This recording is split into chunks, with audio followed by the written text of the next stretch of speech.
You're stuck at home in quarantine. 5 o'clock, why not have a drink with me?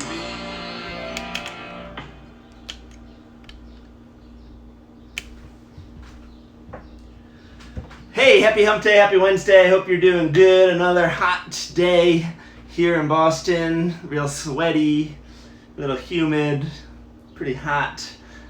So hot, in fact, that we took a trip to Costco today and bought a huge sort of freestanding, portable, big boy air conditioner, the DeLonghi Pinguino, 700 square foot air conditioner that we are going to try or attempt to get to just cool our first floor of our house. So excited to get that set up.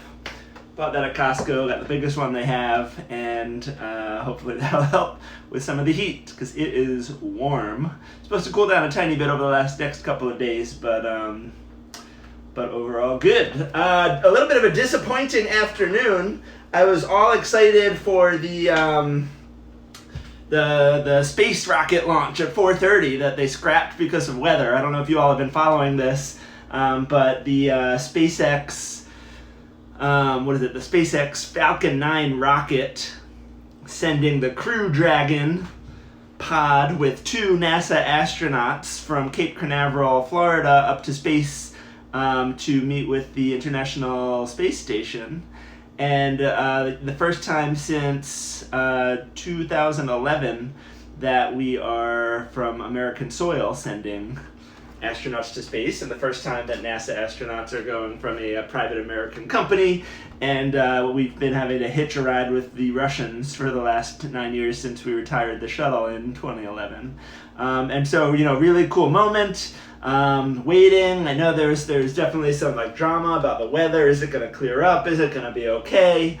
30 minutes left. They're still ready to go.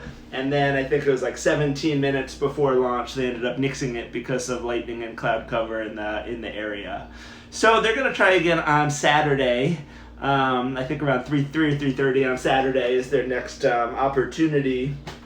And that'll be really cool. I'll watch it then. I think it's cool to have this NASA SpaceX partnership, that we have private companies sending humans into space is pretty cool.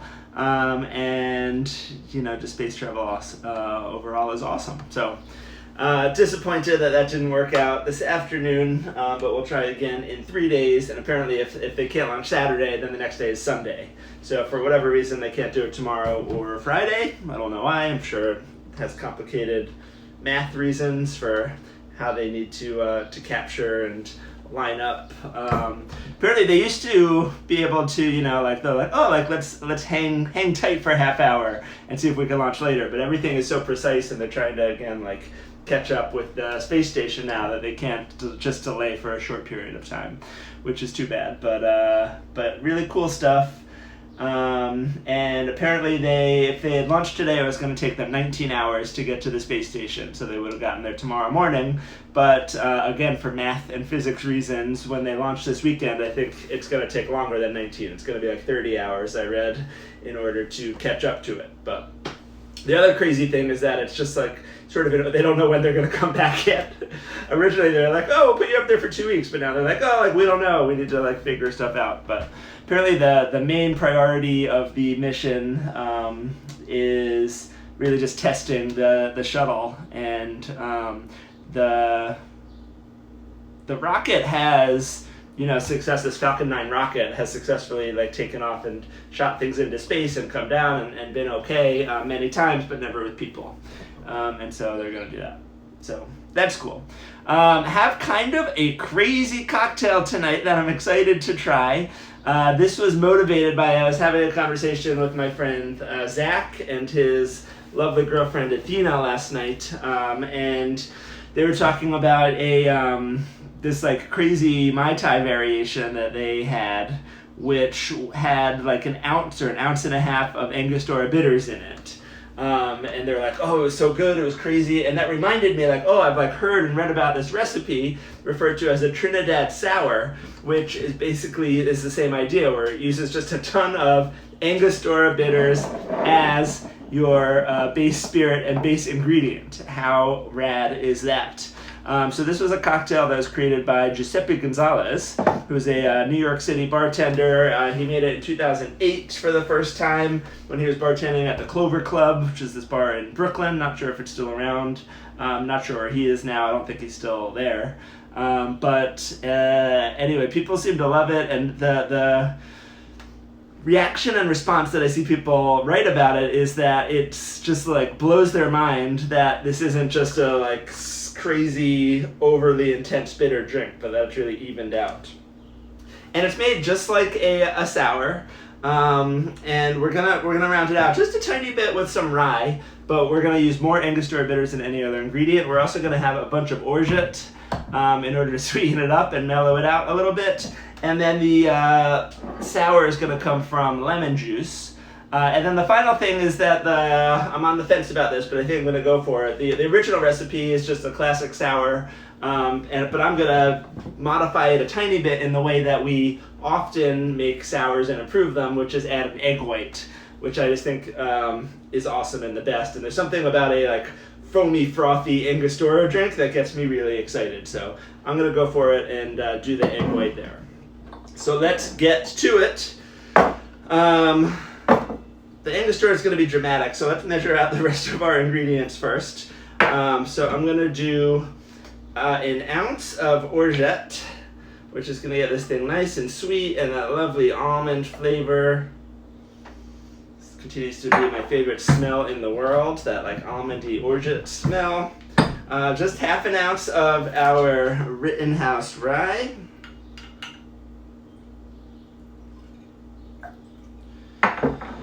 And then 3/4 of an ounce of lemon juice. Just squeezed this a moment ago.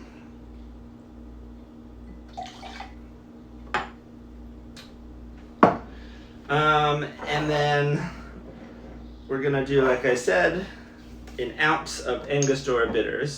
So I'm gonna start just by draining this bottle that I know is almost empty here. And to do this, I'm gonna see if I can just like actually pop the cap right off. This Dasher's cap. And let's see how much I have in here. Almost none. Alright.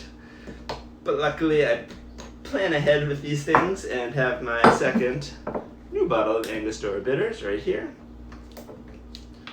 On open, nice and full, and pop this cap off.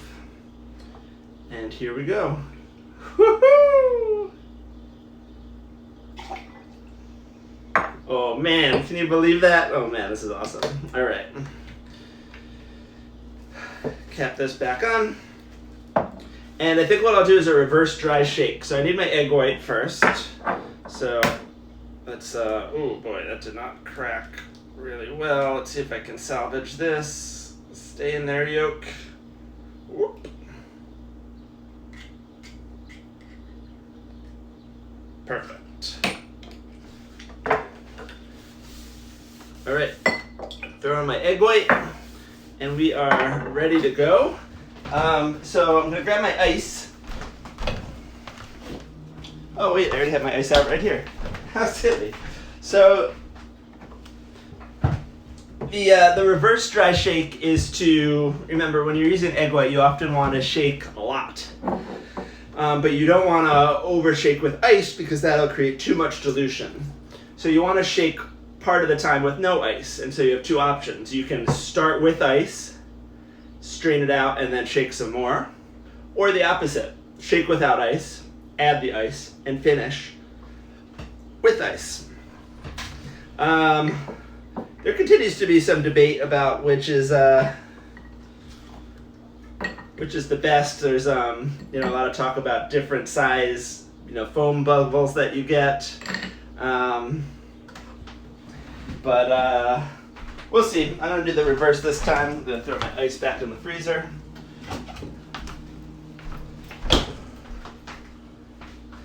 And let's move this up a tiny bit. Hey. And let's get going.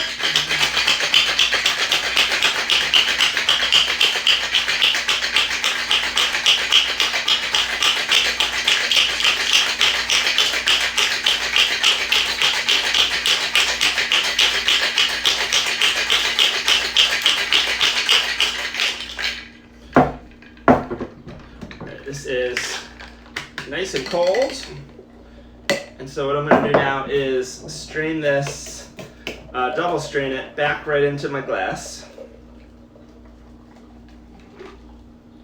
Already getting some nice foaminess, but we want to supercharge that.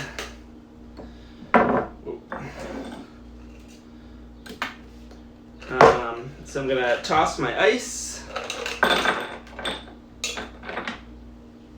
And then, so I don't get too much of a mess, swipe out some of the liquid at the top of the shaker and shake a little bit more.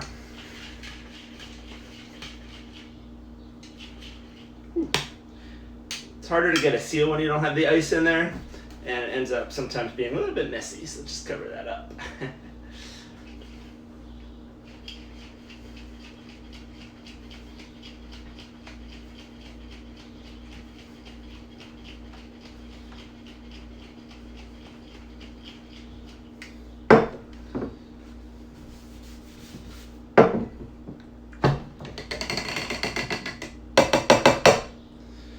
Great, now we've already strained it, so we don't have to strain it again. And so I'm just going to take my coupe glass and pour it in. Oh, look at that. Woo-hoo! That is beautiful. Beautiful. All Angostura all the time. Just gonna snap a quick pic of that. So nice.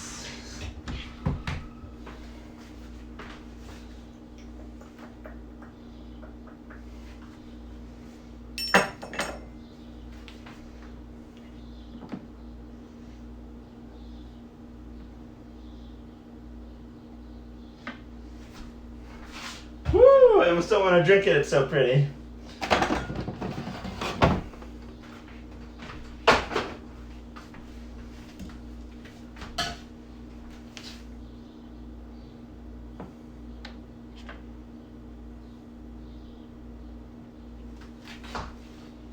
All right.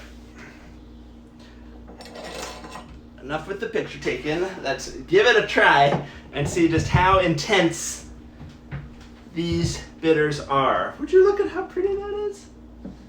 Look at that. Isn't that lovely? All right. Cheers.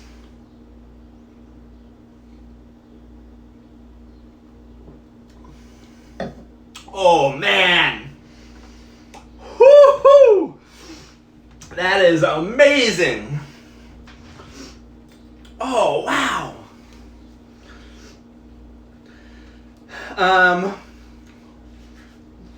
You get it has so much flavor, but it is not overwhelmingly bitter.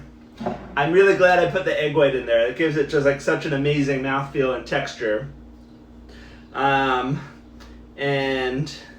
that is just like so tasty. Oh, wow.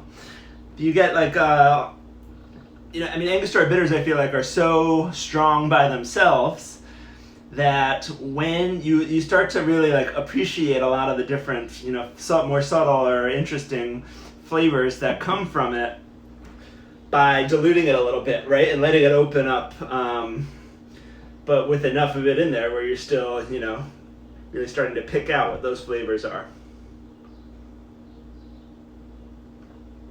Wow. If you are adventurous, this is something that I would recommend giving a shot. Have a little sidecar here. Woo-hoo. All right, so here you have it, the Trinidad Sour, made with egg white, rye, orgeat, lemon juice, and a whole lot of Angostura bitters. That's about it for me. Real busy day at work tomorrow. Lot to do, lot to get done. But looking forward to finishing out the week strong. And that's all I got. So enjoy the weather, enjoy the evening. It's 5 o'clock. Why not have a drink with me? Cheers, everyone. Have a great night.